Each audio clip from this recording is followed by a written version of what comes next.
My name is Claire Dawson, and the day my father told me my child meant nothing to them started like any ordinary afternoon. No warning. No argument. No storm in the air. Just a quiet moment torn open with a sentence I would never forget. But before I tell you the words that broke something in me, I want you to hear this. If someone has ever tried to get you to believe your child is less, stay with me. You are not alone. This story will hurt a little, but it will also remind you what real strength looks like. Now let's begin. It was a late Sunday afternoon, sunlight slipping through the blinds in my living room. My daughter, Lily, had just fallen asleep on the couch after drawing pictures of trees with tiny hearts for leaves. She was 5 years old, gentle, curious, always humming to herself. I was cleaning up her crayons when my phone buzzed. Dad. Calling again. He had been asking to talk about a few things for days. He always phrased it like that when he wanted control wrapped in politeness. I sighed, wiped my hands, and answered. Hi, Dad. His voice was clipped, irritated, like I had kept him waiting. Claire, we need to discuss this. You keep avoiding the family dinner. Your mother is upset. I closed my eyes. Dad, you know why I'm not coming. Yes, he said curtly. Because you insist on bringing the child. The child. Not Lily. Not my daughter. The child. She is my daughter, I said quietly. There was a long silence, the kind that turns the air heavy. Then he said the sentence that snapped years of patience clean in half. She means nothing to us, Claire. Nothing. We do not owe her space in our family. I stopped breathing. For a moment, I thought I had heard him wrong. Dad, I whispered, what did you just say? He repeated it slowly, like he wanted the words to sink deep. She means nothing to us. My hand trembled around the phone. Lily shifted in her sleep and curled her small fingers around my shirt. As if she felt the shift in me. I stared at my father's words hanging in the air, poisonous and cold. Your sister does not want that child there. Your mother agrees. And frankly, neither do I. She is not our responsibility. She is not one of us. She is my daughter, I said again, but my voice cracked. And that is your problem, he answered easily. Not the family's. It felt like someone had tipped the floor under my feet. Not one of us. Not our responsibility. Nothing to them. This was the same man who once held my hand crossing the street, who taught me how to ride a bike, who sat beside me at school recitals. Now he was acting like Lily was a stain he wanted to scrub out of the family picture. Something cold settled in my chest. Dad, I said quietly, do you hear yourself? He sighed dramatically. Claire, be reasonable. You made your choices. You decided to raise her on your own. We should not have to rearrange everything just because you choose to show up with baggage. Baggage. He called my child baggage. I felt the last thread between us stretch, thin and brittle. He continued talking, but I wasn't listening anymore. I was watching Lily sleep. Her tiny hand. The crayon smudges on her cheek. The soft rise and fall of her breathing. A small human who trusted me completely. And in that moment, I knew something with absolute clarity. Anyone who dismissed my child dismissed me. And I wasn't going to beg for a place in a family that stepped over both of us without hesitation. I lifted the phone again.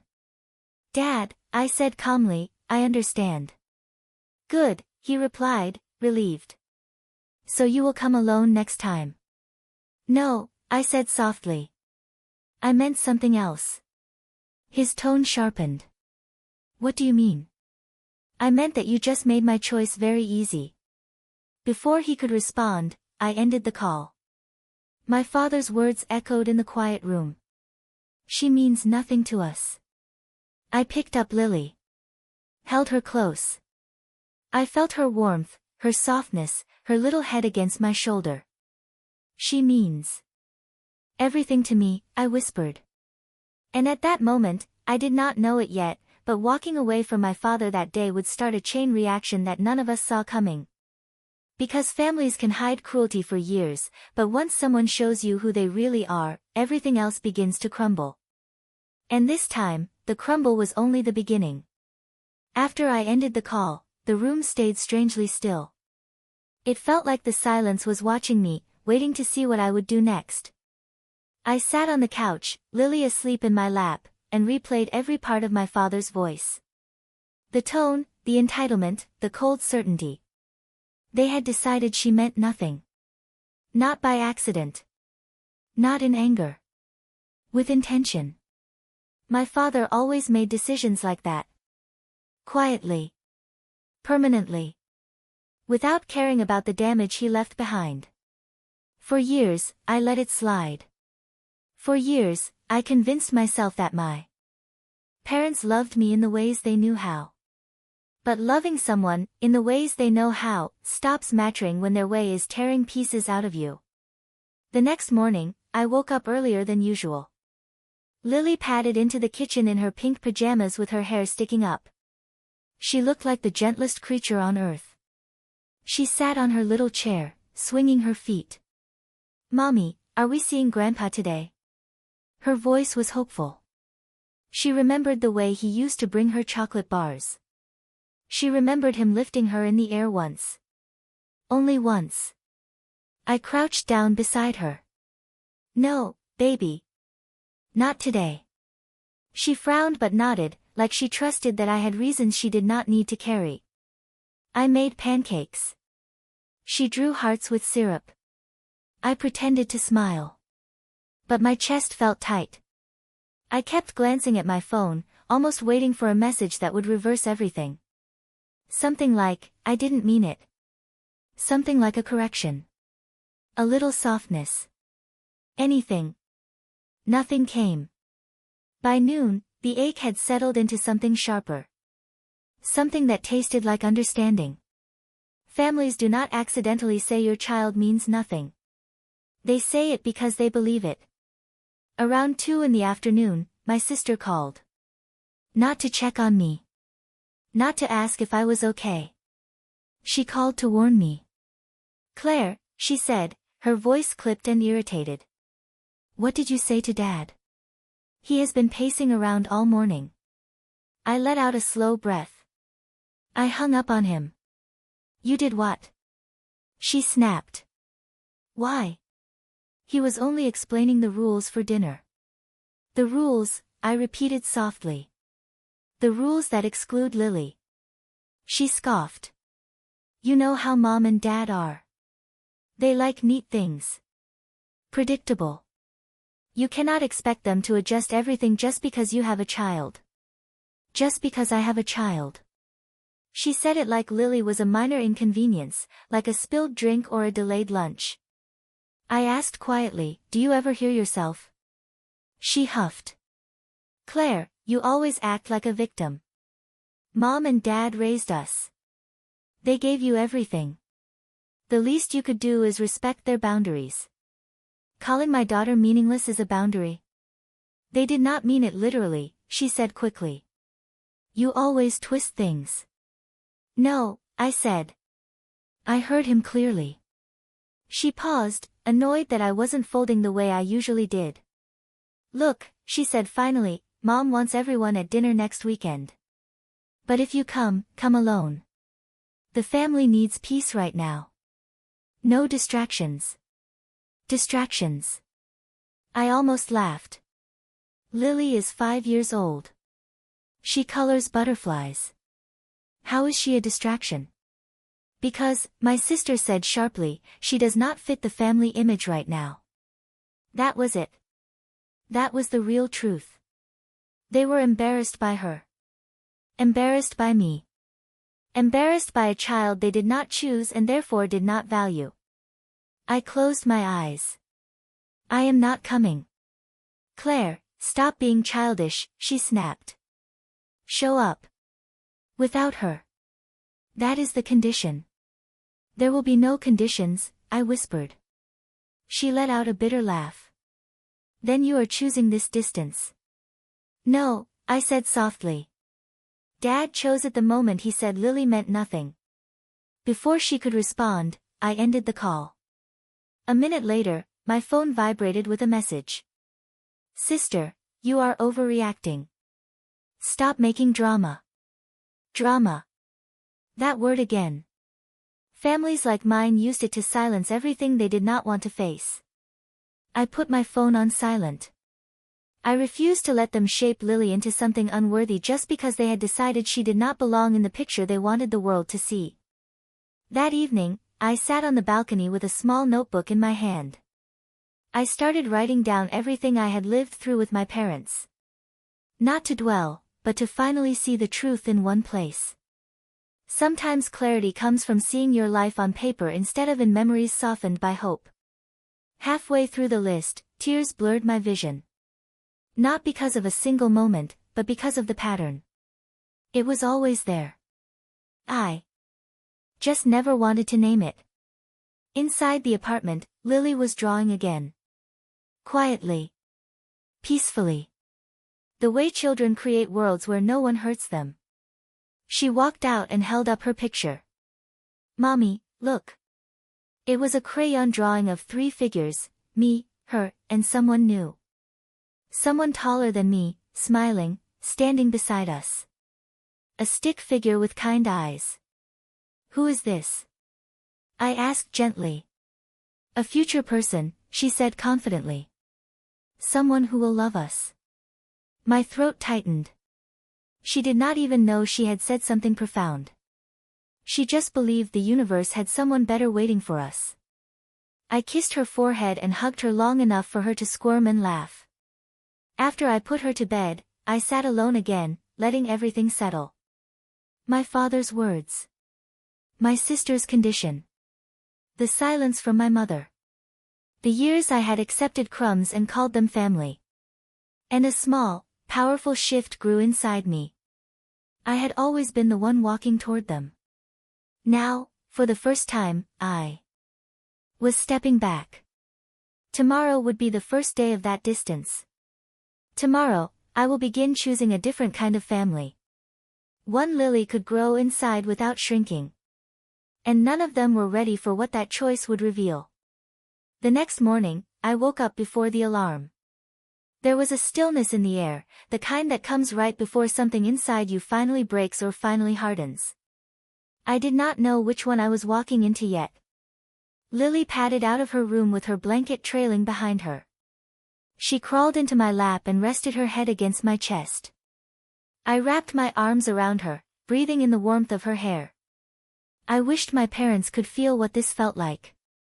I wished they understood the miracle they were treating like nothing. Around noon, I got a message from my mother. We need to talk. That was it. No apology. No softness. No acknowledgement of what had happened. Just a command disguised as concern. I stared at the message for a long time before putting the phone face down. Not answering felt like the loudest thing I had done in years. A few hours later, the doorbell rang. I froze for a second. Then I opened the door. My mother stood there. She looked polished, controlled, exactly the way she always looked when she came to fix the version of the problem she believed in. Her eyes flicked past me, scanning the apartment like she was assessing damage. Can I come in? She asked. I stepped aside silently. She walked in briskly, as if she owned the air inside the room. She sat on the couch.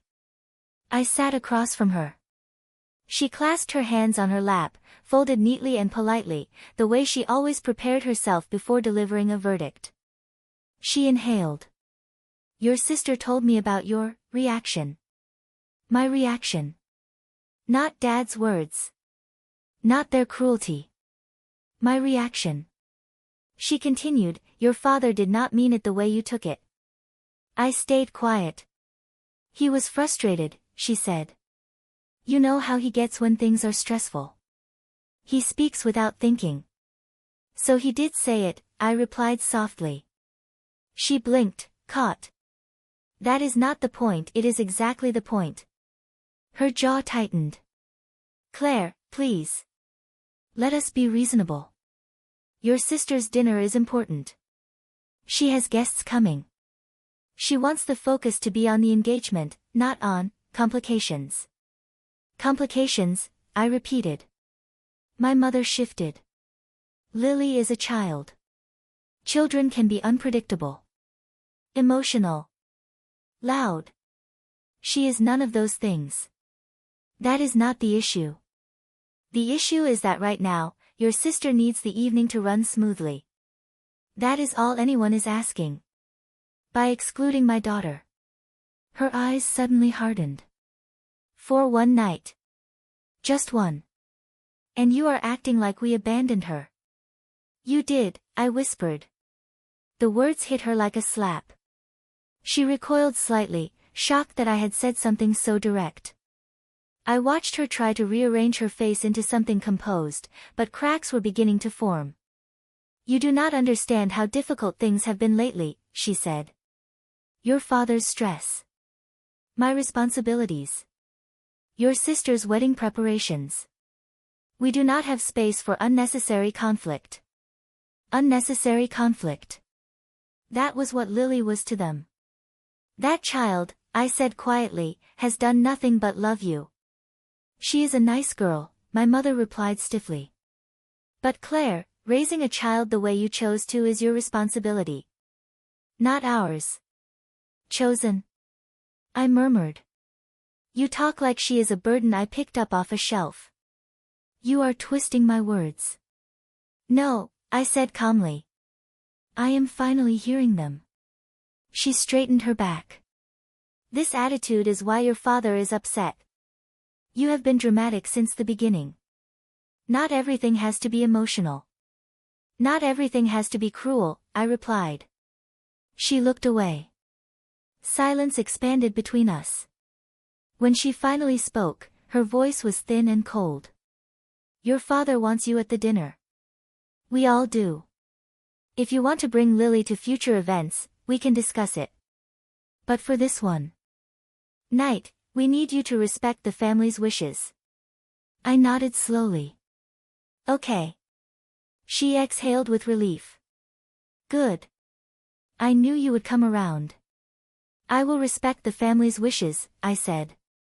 By staying away. She froze. Excuse me, she whispered. I am not going, I said simply. The words dropped like stones between us. Her jaw tightened, and her voice rose slightly. Claire, do not be childish. Stop making everything a punishment. This is not a punishment, I said. It is a boundary. Her eyes narrowed sharply. If you walk away from this dinner, consider the consequences. There will be consequences, I agreed. Just not the ones you expect. She stared at me for a long, trembling moment before reaching for her purse and standing. If you miss this dinner, she said coldly, you will have no place in this family. I met her eyes, feeling something old break free inside me. Maybe I stopped having one the moment you decided my child was not part of it. Her mouth parted, shocked. Again that I would dare speak truth so plainly. I walked to the door and opened it. We love you, she said suddenly, voice wavering for the first time. Everything we do is for you. Then start acting like it, I whispered. She swallowed hard. For a second, I saw something flicker in her eyes. Maybe guilt. Maybe fear. Maybe the realization that she had finally pushed too far. But she still walked out without apologizing. When the door clicked shut, my knees almost buckled. Not because I regretted it. Because I finally felt the cost of every year I had swallowed my own voice to keep them comfortable. The next day came heavy and quiet. My phone buzzed constantly. Sister, answer me. Sister, you are making a scene for no reason. Sister, I hope you realize what you are doing. Dad, we raised you better than this. Mom, please think this through. Not one message mentioned Lily by name. Not one asked if she was okay. By that afternoon, I had stopped checking my phone altogether. Instead, I took Lily to the park. She ran through fallen leaves, her laughter warming cold air. I watched her, realizing something I had not allowed myself to admit before. My daughter deserved a family. But maybe the one she needed did not have to share blood with her. That evening, my brother called. I hesitated, then picked up. His voice was quiet. "Claire, what happened?" I told him everything. Not softened. Not diluted. The truth from beginning to end. He was silent for a long time. Finally he said, "I did not know they said that." Of all the reactions I heard that week, this was the first one that felt real. He exhaled. "I am sorry. That is, not okay." I waited. Then he asked, voice barely above a whisper, "What do you need from me?" I closed my eyes. "No sides," I said. "Just honesty." He swallowed. "Then here is honesty. If they said what you are saying they said, I would not bring my child either." A tear slid down my face. Not from pain. From relief. He hesitated again. "Claire, they will try to twist this. They do not want to look bad in front of the family." "I know. What are you going to do?" I looked at Lily sleeping on the couch, her small hand curled into a fist like she was holding her own future. "Something I should have done a long time ago," I whispered. He did not push. He just said, "If you need backup, call me." After I hung up, I sat in the dark for a long time. The dinner was 2 days away. The pressure from my parents kept building. The excuses. The guilt. The demands. The manipulation disguised as concern. But the truth kept rising above their words like a tide. My child meant nothing to them. Therefore, I would no longer keep pretending they meant everything to me. By the time the sun set on the night before the dinner, I felt strangely calm. Not angry. Not confused. Just done. Not the dramatic kind of done. The quiet kind. The kind that does not shout or threaten. The kind that simply walks away because staying is no longer an act of love, but an act of self-destruction. I looked at Lily's small figure curled in her blanket and whispered, "It is my job to protect you. Even if that means protecting you from people I once thought would protect us both." My phone buzzed one last time. "Dad, you show up tomorrow. With or without her. Or do not bother showing up ever again." I stared at the message without blinking. Then I deleted it. A long breath left my body. The kind you release when a door finally closes behind you. But what none of them knew was that walking away from them was not the end. It was only the beginning. The morning of the dinner arrived colder than I expected. The sky was pale and cloudless, the kind of day that should have felt peaceful, but instead carried the weight of something final. Lily woke up cheerful, completely unaware that her little life had become the center of a storm she never asked for. We made pancakes together. She spilled flour on the counter. I laughed. For a moment, the world felt normal. Then my phone buzzed. It was a group message from my parents. "Dinner is at 6. We expect everyone there." They used everyone as if it were a blade. I put the phone down without replying. Lily was drawing again, sitting cross-legged on the living room rug. She held up her picture proudly. It was us, holding hands, standing under a sun she had colored bright yellow. "Do you like it, Mommy?" she asked. "I love it," I said softly. "It is perfect." Around 3 in the afternoon, I started packing a small bag. Not to go to dinner. To go somewhere else. Somewhere that felt like a step toward a life that was ours alone. I packed Lily's pajamas, her toothbrush, a small stuffed rabbit she couldn't sleep without. Then my own clothes, simple things I could move freely in. I zipped the bag quietly. At 4:30, the doorbell rang. I froze. I already knew who it was. My brother stood there, hands in his jacket pockets, face drawn. He looked tired, as if he had been fighting battles I couldn't see. "Claire," he said quietly. "Can I come in?" I stepped aside. He closed the door gently behind him. "They are losing it. Mom is crying. Dad is angry. They think you are on your way." "I am not," I said simply. He nodded. He had expected the answer, but hearing it out loud seemed to settle something in him. "Good," he whispered. I blinked. "Good." He rubbed his face, pacing once. "Because they are wrong. About Lily. About you. About everything. And someone needs to tell them." I stared. My brother had never raised his voice to our parents. Never disagreed. Never stood between them and anyone. He continued, "I went over there earlier. I told Dad he crossed a line. He did not take it well." "What did he say?" "That you have always been dramatic. That you twist things. That Lily is not their responsibility. That he will not let you manipulate us with guilt." My throat tightened. He stepped closer. "I told him that if he talks about my niece like that again, I will not step foot in that house either."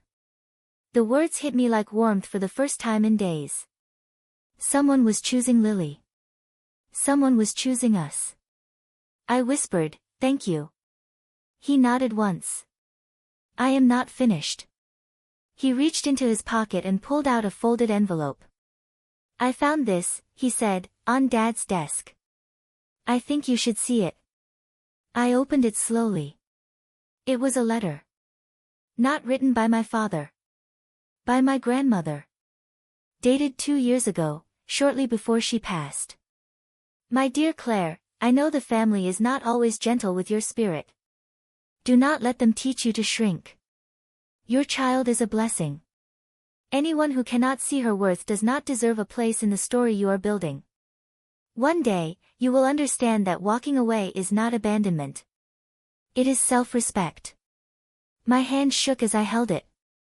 "She meant it for you," my brother said softly. "But Dad never gave it to you. Mom pretended she could not find it. I found it at the bottom of a drawer." The air thinned around me.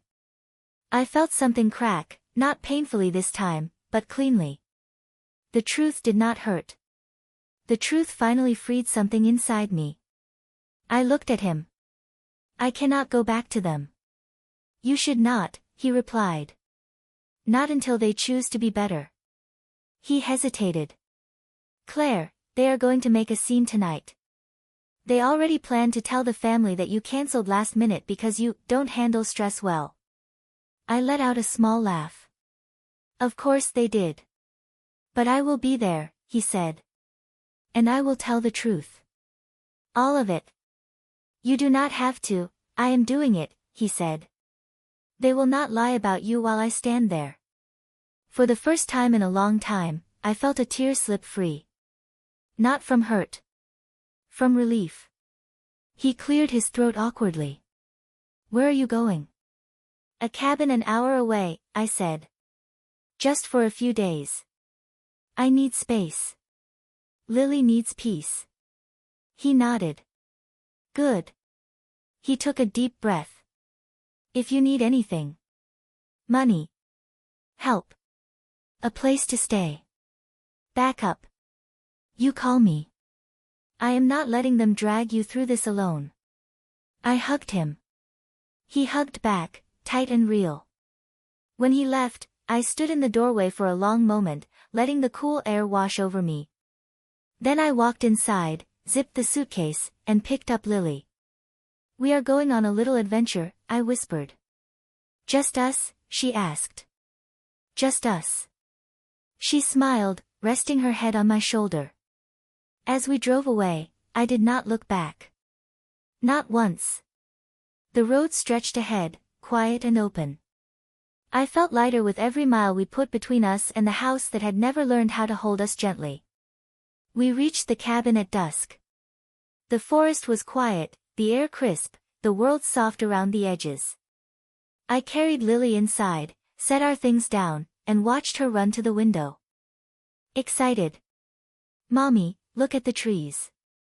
They look like they are dancing." I smiled. "Maybe they are." I made dinner. Simple food. Warm. Lily ate happily. Then she curled up on the couch and fell asleep with her rabbit tucked under her arms. I stepped outside for a moment. The night air was cool against my skin. The stars were sharp and clear. I closed my eyes and breathed. Then my phone buzzed. It was my brother. I answered quietly. "How did it go?" He exhaled sharply. "A mess." Dad yelled. Mom cried. "They said you were ungrateful." I told everyone what happened. I told them Lily was excluded. I told them Dad said she meant nothing. Every cousin heard it. Every aunt. Every uncle. I did not let them change the story. My heart clenched. Are they angry? At me? Yes. At you? Yes. But it does not matter. Everyone saw the truth tonight. What did they say? He hesitated. Aunt Mara told Dad she was ashamed of him. Grandma's sister left early. The room went silent when I finished talking. They finally saw who they really are. And then... He paused again. Dad said you would come crawling back. I told him you will not. He stayed quiet a moment longer. Then he said the words that sealed everything. And Claire, you did not lose a family tonight. They lost you. A long breath left my chest. Thank you. I meant what I said, he replied. Whatever happens next, you are not facing it alone. After we hung up, I walked back into the cabin. Lily was asleep, her face peaceful and soft. I covered her with a blanket and sat beside her, brushing a hair from her forehead. Quiet filled the room, deep and comforting. I had spent so many years fighting to be seen by people who refused to look. Now, for the first time, I felt like I had stepped into a different kind of future. One where Lily would never again wonder if she mattered. She mattered. To me. And to the new life we were building. Outside, the wind rustled through the trees, gentle and steady, like a reminder that beginnings often sound like endings. I looked at my sleeping daughter and whispered, "No one gets to decide your worth again. Not even the people who raised me." I sat there until the moon climbed high, watching over us like it had been waiting for us to arrive. For the first time, I was not afraid of what tomorrow looked like. Not because everything was fixed. But because I finally understood that I never needed their approval to live a life filled with love. As I turned off the lights and crawled into bed beside Lily, one final thought settled into my mind, calm and certain. If my father ever tried to come back into our lives, I would make sure he learned something he had never been forced to learn before. If my child meant nothing to him, then he would learn what it felt like to mean nothing in return.